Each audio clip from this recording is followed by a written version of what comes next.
ప్రశాంతి. ఈరోజు మీకు నేను వెజిటేబుల్ కుర్మా సింపుల్గా ప్రెషర్ కుక్కర్లో ఎలా చేసుకోవాలో చేసి చూపించబోతున్నాను, చూసేయండి. ఈ కుర్మాలోకి నేను ఈ వెజిటేబుల్స్ అయితే తీసుకున్నాను. ఒక మీడియం సైజ్ క్యారెట్, ఒక పెద్ద సైజు పొటాటో, ఒక మీడియం సైజు ఆనియన్, 12 బీన్స్, ఒక 2 పచ్చిమిరపకాయలు, ఒక 2 పెద్ద సైజ్ టొమాటో, 3 టేబుల్ స్పూన్ల పచ్చి బఠానీ. నేనైతే వెజిటేబుల్స్ అన్ని ఇలా కట్ చేసి పెట్టుకున్నాను. టొమాటో కూడా మీడియం సైజ్లోనే కట్ చేసుకున్నాను. బీన్స్ మాత్రం చిన్న చిన్నవి కట్ చేసుకున్నాను, మీరు చూస్తున్నారు కదా వీడియోలో, అలా కట్ చేసుకోవాలి. క్యారెట్ కూడా చిన్న చిన్నవి కట్ చేసుకోవాలి, మీకు చూపిస్తాను చూడండి, ఎందుకంటే తొందరగా ఉడికిపోతాయి అన్నమాట మనం ఇలా కట్ చేసుకుంటే. పచ్చిమిరపకాయలు కూడా ఇలా సన్నగా చీరలా కట్ చేసి పెట్టుకున్నాను. ఆనియన్ కూడా చిన్న చిన్నవి కట్ చేసుకోవాలి. ఆలు మాత్రం నేను ఇలా వాటర్లో వేసి పెట్టాను, ఎందుకంటే కలర్ చేంజ్ అయిపోతాయి కదా బయట పెడితే, అందుకని కట్ చేయగానే వాటర్లో వేసి పెట్టాను. సీదా తీసుకొని 10 బాదం పప్పులు, 10 జీడిపప్పులు, 2 టేబుల్ స్పూన్ల నువ్వులు వేసుకుందాం.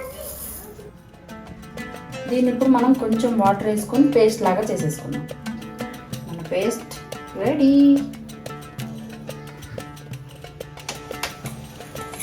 స్టవ్ ఆన్ చేసుకొని మనం కుక్కర్ వేడేసుకుందాం. కుక్కర్ వేడెక్కాక 3 టేబుల్ స్పూన్స్ ఆయిల్ వేస్తున్నాం. ఆయిల్ హీట్ అయ్యాక 3 లవంగాలు, ఒక చిన్న చెక్క, 2 బిర్యానీ ఆకులు, 1 టేబుల్ స్పూన్ సాజీరా వేస్తున్నాను. ఇవి కొంచెం ఫ్రై అయ్యాక మనం ముందుగా కట్ చేసి పెట్టుకున్న ఆనియన్ వేసేస్తాం.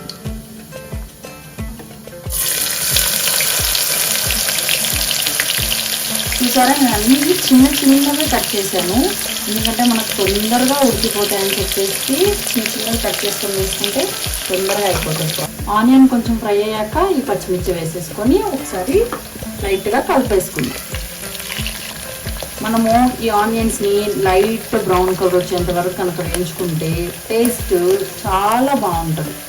ఇప్పుడు నేను ఒక 1/2 టేబుల్ స్పూన్ పసుపు వేస్తున్నాను. పసుపు వేసుకున్న తర్వాత 1 టేబుల్ స్పూన్ అల్లం వెల్లుల్లి పేస్ట్ వేసుకొని ఒకసారి కలిపేసుకుందాం. చూసారా మన ఆనియన్ ఎంత బ్రౌన్ కలర్గా నీట్గా వచ్చేసింది కదా. ఇలా వచ్చాక మనం ముందుగా కట్ చేసి పెట్టుకున్న టమాటాస్ ఉన్నాయి కదా, ఆ టమాటాస్ అనేవి వేసేసుకుందాం. ముందుగా కట్ చేసి పెట్టుకున్న టమాటో వేసేసుకుందాం. ఈ టమాటాలు వేసిన వెంటనే మనం సాల్ట్ వేసేసుకుంటే మనం కలపకుండానే మన టొమాటోస్ అనేటివి స్మూత్గా వస్తాయి. చూడండి, నేను 1.5 టేబుల్ స్పూన్ సాల్ట్ వేసాను, మళ్ళీ తర్వాత సరిపోకపోతే చూసి వేసుకున్నాను. టమాటా వేసిన తర్వాత ఒకసారి బాగా కలిపేసి స్టవ్ని హై ఫ్లేమ్లో పెట్టేసి మూత పెట్టేద్దాం. ఇప్పుడు స్టవ్ని లో ఫ్లేమ్లో పెట్టేసి ఒకసారి మూత తీసి చూద్దాం. చూసారా, ఆయిల్ మొత్తం పైకి వచ్చింది. ఒకసారి నీట్గా కలిపేద్దాము. ఇలా కలపడం వల్ల ఏమవుతుందంటే టమాటాలు బాగా గుజ్జు గుజ్జుగా వచ్చేసి మనకి గ్రేవీ అనేది బాగా థిక్గా వస్తుంది. ఒకసారి కలిపిన తర్వాత మూత పెట్టేసుకొని ఒక 2 మినిట్స్ లో ఫ్లేమ్లో పెట్టిన తర్వాత మళ్ళీ మూత తీసి చూద్దాం. చూసారా, మన టమాటాలు అనేవి గుజ్జు గుజ్జుగా అయిపోయాయి, ఆయిల్ కూడా పైకి వచ్చేసింది. ఒకసారి లైట్గా కలిపేసుకొని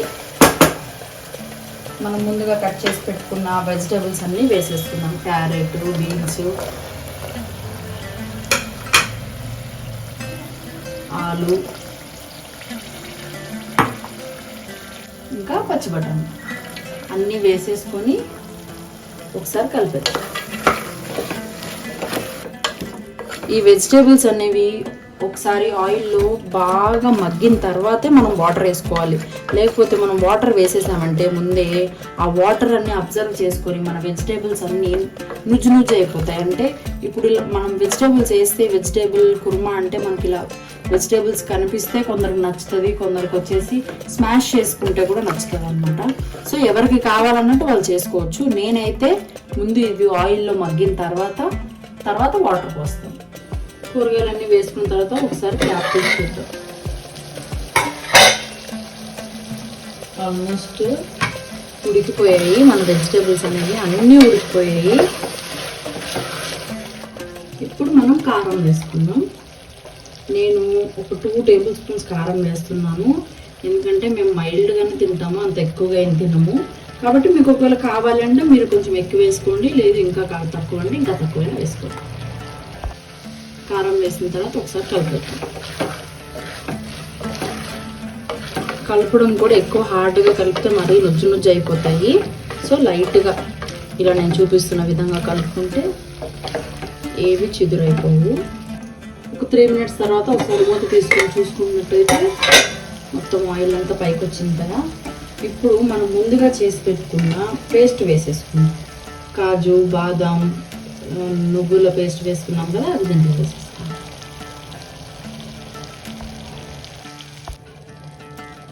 ఈ పేస్ట్ వేసుకున్న తర్వాత ఒకసారి బాగా కలిపేసి మళ్ళీ మూత పెట్టేసి ఒక 2 మినిట్స్ ఉడకనిద్దాం. చూసారా మన కర్రీ కలర్ కూడా మారిపోయింది. ఇప్పుడు లో ఫ్లేమ్లోనే 2 మినిట్స్ మూత పెట్టాం.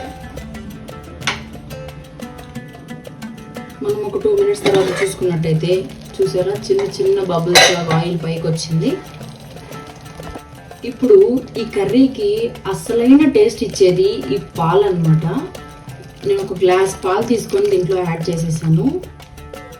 పాలు వేసుకుంటే ఏమవుతుందంటే, ఇప్పుడు కొందరు వాటర్ కూడా వేసుకుంటారు, పాలు వేసుకుంటే ఆ టేస్ట్ డిఫరెంట్గా ఉంటుంది. ఒకసారి మీరు ట్రై చేసి చూడండి. పాలు వేసిన తర్వాత మనం ఈ స్టేజ్లోనే మనకు ఉప్పు సరిపోయిందా లేదా అనేది చూసుకోవాలి. నాకు కొంచెం సాల్ట్ తక్కువ అనిపించింది, సో నేను సాల్ట్ వేసుకుంటున్నాను. 2 టేబుల్ స్పూన్ వేసాం కదా, ఇప్పుడు ఇంకొక టేబుల్ స్పూన్ వేస్తున్నాను.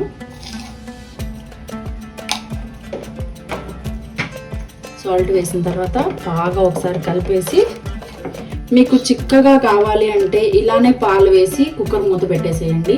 సో మేము ఏంటి అంటే కొంచెం పల్చగా తినాలి అనుకుంటున్నాం కాబట్టి నేను ఒక కప్పు వాటర్ అనేది యాడ్ చేస్తున్నాను.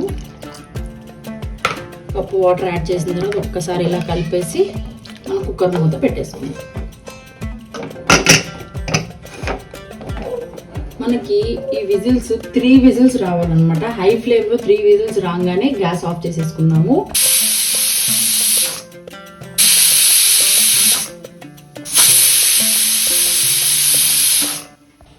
ఇప్పుడు నేను విజిల్స్ ఓపెన్ చేసేస్తున్నాను.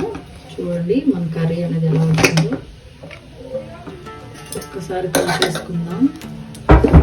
చూసారా ఎంత కలర్ఫుల్గా వచ్చేసిందో, స్మెల్ కూడా అద్దరిపోతుంది. లాస్ట్లో స్టవ్ ఆన్ చేసుకున్నాము.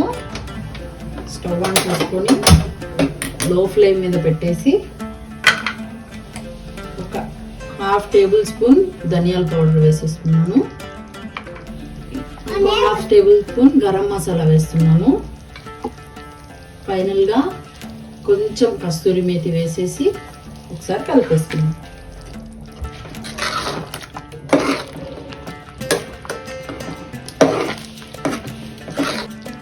లాస్ట్లో కొంచెం మీ దగ్గర బటర్ ఉంటే వేసుకోండి, లేదంటే స్కిప్ చేసేసేయండి. చూసారా ఆయిల్ మొత్తం పైకి వచ్చేసింది. సో ఆల్మోస్ట్ మన కర్రీ అయిపోయినట్టే. చూసారు కదా మన డెలీషియస్ వెజ్ కుర్మా అయితే రెడీ అయిపోయింది.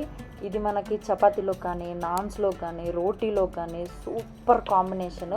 ఒకసారి ఇంకెందుకు ఆలస్యం, మీ ఇంట్లో కూడా ఒకసారి ట్రై చేసి కామెంట్ బాక్స్లో కమెంట్ చేయండి ఎలా వచ్చింది అనేది. ఇది ఇవాళ వీడియో. ఈ వీడియో మీకు నచ్చిందని అనుకుంటున్నాను. ఈ వీడియో మీకు నచ్చినట్టుగా అయితే please like, share and subscribe our channel.